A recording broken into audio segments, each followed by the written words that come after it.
Hi there and welcome to this video for Senior Physics on Motion. In this video we're going to explore the concept of centre of mass, which is going to lead on quite nicely into our next video, which is going to look at momentum. Now, centre of mass is basically a useful tool for studying collisions, explosions and other forms of motion where we've got two objects coming together, where there's actually going to be an object where there may be a crash or what have you, and we look at them as like one full closed system. So we tend to use what's happening to that center of mass as a baseline, and from this we can then calculate a variety of different things, especially when we're looking at 2 and 3 dimensional problem solving.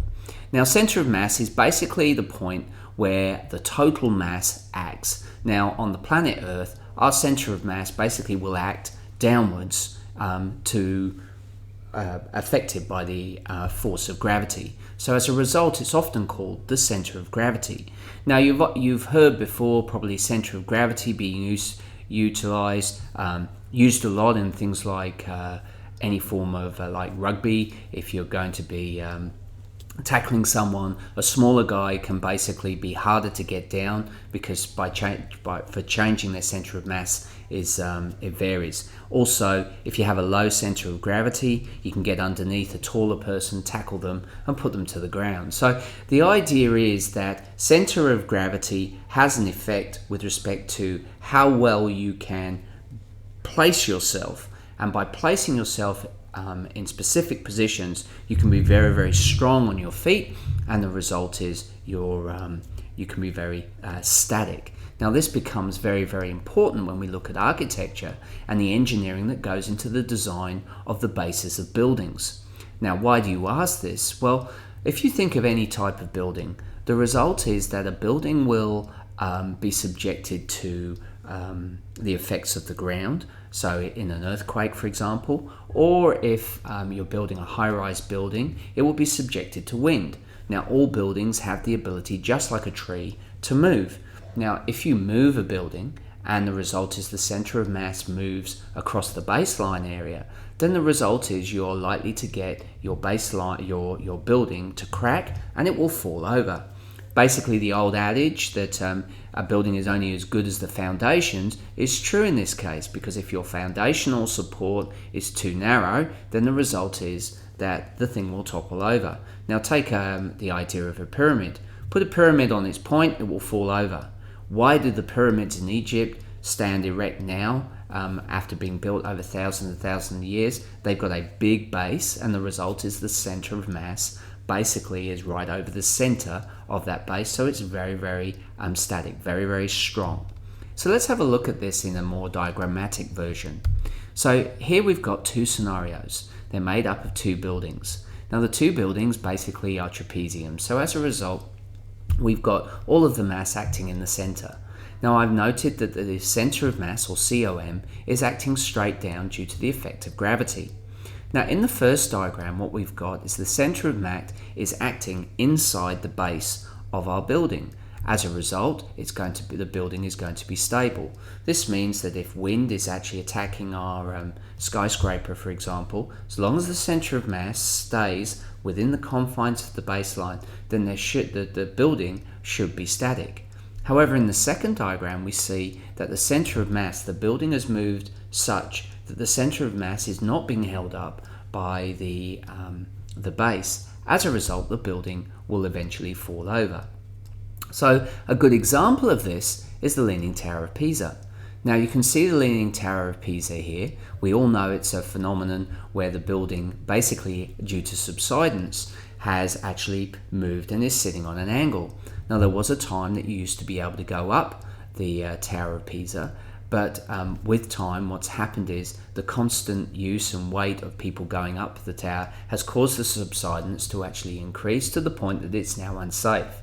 Now, you can see here I've put a vertical line to show the center of mass acting straight down. Now, at the moment, you can see that it's on the base, but it's moving away from that vertical line, which is going to make it a danger. So as a result, due to the foundation subsiding, the tower has leaned, and then basically if the COM gets any closer to that edge, what will happen is the forces generated in the building itself, the weight forces, will cause it to collapse. So as people, as I say, have walked up, the COM has shifted over time, and eventually, if it's not supported, the result is the tower will eventually fall over. Now, as in engineering, it's really, really important now that we actually make a material that allows the weight or the forces which are generated due to any movement of the building to actually have some elasticity. That elasticity can, as a result, deal with the movement. We also need to have countermeasures to, if we've got a whippy type of building, that can counteract it. For example, putting weights on the top of the roof to counteract the movement of the building, or by having shock absorbers in the foundations so that the center of mass is always over the base. The closer we can get it to the center of the base, the more stable the building will be. Okay, so what I've done is put a video together to try and show some examples of center of mass and how we can calculate them and use them. So do watch that video, and hopefully it will explain what I've just, illustrate what I've just explained here. Now, another way that we can deal with center of mass is by using mathematics. We can look at the mathematical components which basically have occurred. In a lot of cases, we call these taking moments, and it uses the concept of the equation torque. Torque is basically a turning force. It's the force which is going to turn an object around a pivot point.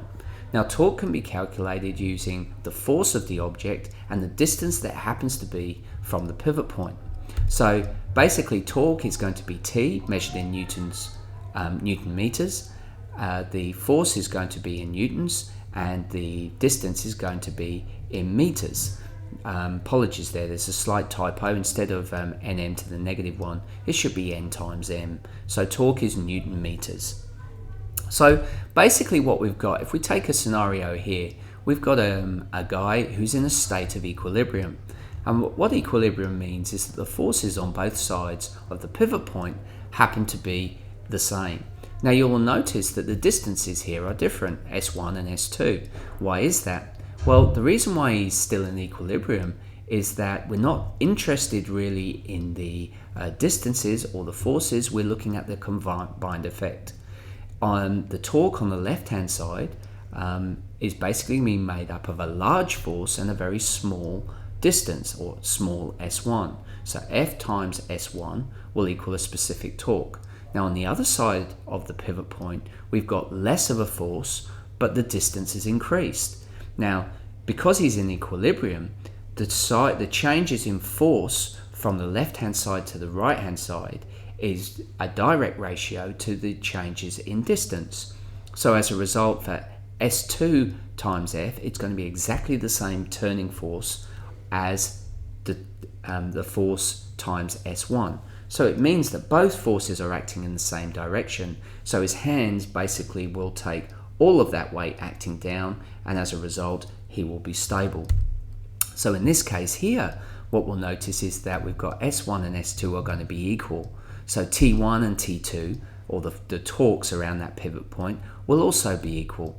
So T1 and T2 therefore are in equilibrium, as S1 and S2 are also the same. We notice that obviously the forces will have to be the same. So as long as the torques are basically maintained either that around that pivot point, then the result is we're going to get no movement. So let's have a look at an example here where we can utilize the center of mass and work out what's happening either side of an object and state whether it's going to move in one direction or another. So here we've got some masses of 4 kilogram and 10 kilograms are on the ends of a 1.2 meter long bar as shown in the diagram. We're going to determine the center of mass of the system.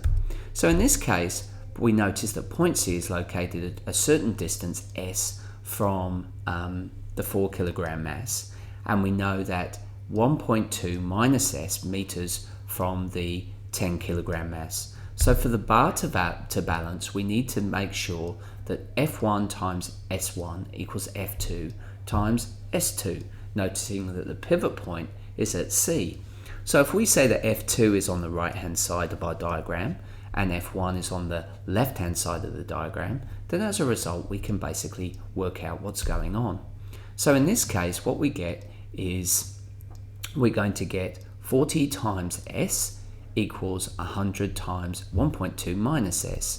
So as a result, we get 40S equals 120, so S is going to be 0.86. Now, in this case, what we'll notice, if we then calculate them accordingly, we're going to state that the center of mass in this system is going to be balanced, because we've got the torque on one side equaling the torque on the other side. So the center of mass for this system is in the correct place, and as a result, the whole thing will balance. Again, watch the video that I put on, the practical video, which will explain and show you some neat things that you can work out with respect to center of mass and how it all works together. Okay, so as I say, check out the practical video, and I look forward to you joining me again. Thanks for watching.